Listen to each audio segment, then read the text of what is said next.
waaw ñu ngi fii si division régionale de l'urbanisme du logement et d'hygiène publique bu Kaffrine di service bi nga xamante ni dañ ko taxaw au niveau régional toogal fi ministère de l'urbanisme de l'aménagement du territoire et des collectivités territoriales mu nekk ñu placé ko sous l'autorité maanaam si kilifte fu gouverneur région suñuy yëngu-yëngu nag dafa jëm ci fànn yu bëri lu mel nag planification urbaine maanaam lépp lu jëm ci ay lotissement yi nga xamante ni war nañ ko fi def fii la ñuy defee donc fii donc la ñuy defee instruction ci wàllu opération aussi d'urbanisme li nga xamante ni di moo jëm ci wàllu autorisation de construire wala autorisation de dem maanaam képp nga xamante ni ba nga tabax bon pour nga am na li nga xamante ni lii moom lañ la moom lañ la laaj mooy nga am autorisation de construire wala boo bëggee daaneel tamit kër tamit da nga war a wut autorisation de démolir bu fekkee tabax nga ba pare aussi am na beneen kayit nga xam te war nga moom la ñuy wax donc certificat de conformité loolu yëpp fii lañ koy tëggee fii lañ koy def rek balaa ñu koy jëppal li nga xamante ni moo di mairie pour signature. am na yeneen activité aussi nga xamante ni fii bëri na tamit luñ ko fii def ci wàllu cadre bi fii maanaam ñoŋal donc dëkkuwaay fexe ba dëkkuwaay am tamit nit ñi fu ñuy féexloo fu nga xamante ni dinañ fa doxantoo nga xamante ni dañ fa féexloo doxantoo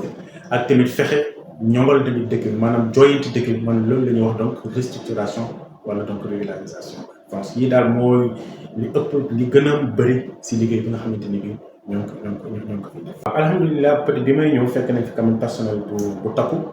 ay fonctionnaires ak ay agent contractuel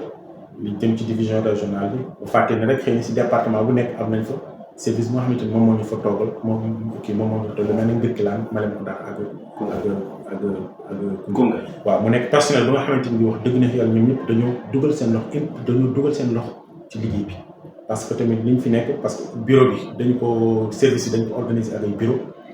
permis de construire bureau ba nga xamante ni moo yor lépp jëm si lotissement bureau ba nga xamante ni moo jëm lépp lu yëm si wàllu cadre de vie ak bureau ba nga xamante ni moo yor lépp lu jëm ci joyanti dëkk yi maanaam restructuration régularisation ak bureau ba nga xamante ni mooy saytu ñii di tabax ak li ñuy tabax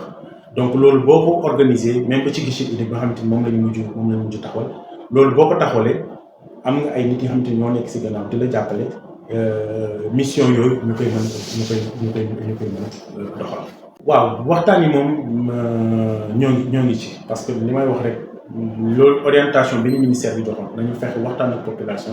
xamal population suñu liggéey ak li nga xamante ni moom la ñu def bëri na si ay missions yi nga xamante ni def nañ ko si yenn commune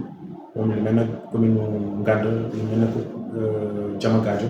yaa xamante ni jot nañ fa dem toog ak askan bi waxtaan ak ñoom si mbirum foncier maanaam si mbirum suuf ak si li nga xamante ni moom moo ñu gën a soxal mooy surtout ñii di tabax waaw mooy tabax lan la laaj ci wàllu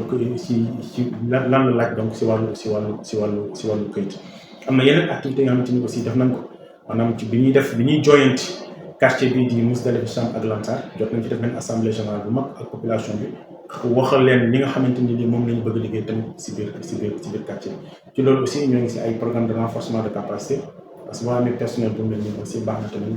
jokk seen ay xam-xam pour ñu permettre leen mission bi nga xamante ni moom la ñu confié ñu mën ko liggéey bu baax. waaw d'abord di leen féliciter di leen remercier si ñëw bi ngeen ñëw fi ak intérêt bi ngeen am bi ngeen accordé service li dafa bokk si suñu mission fexe li nga xam li ñuy liggéey ak li nga xamante ne lii moom la ñu def peut-être message bi may lancer rek di lancer un appel population bi ñu gën ñoo jàppale ci liggéey dëkk bi parce que liggéey tamit comme ni ñu wax bu fukki di gas fukki di suul bu ndawee bëri rek mu baax dafa am parce que bu fekkente ni ñun li ñuy def fexe ba dëkk bi rafet ba dëkk bi taar population bi dañu si war a ñoo jàppale fexe ba nga xamante ni nii lépp lu jëm ci wàllu mbalit yi ñu gis si biir dëkk bi ñu mën di ko leen éviter ni ñuy def aussi pour taaral dëkk bi si ay espace verts yi nga xamante ni ñoo ngi koy am parce que dëkk bi tàng na donc foog ñu reverdir tamit dëkk bi loolu tamit baax na aussi population bi aussi ñoo tamit fekk suñu jàppale mais li si gën a am solo mooy surtout ci wàllu tabax ndax tey yoon dafa ne kenn amul droit tabax te fekk amoo ci autorisation donc ñoo ngi ñaax population képp ki nga xamante ni bëgg nga tabax jege seen service yi mel ni service de l'urbanisme ñu accompagner la jàppale ba nga mën a am sa autorisation mën a def amul benn difficulté bi nga xamante ni bii nekk na ci li jëm ci autorisation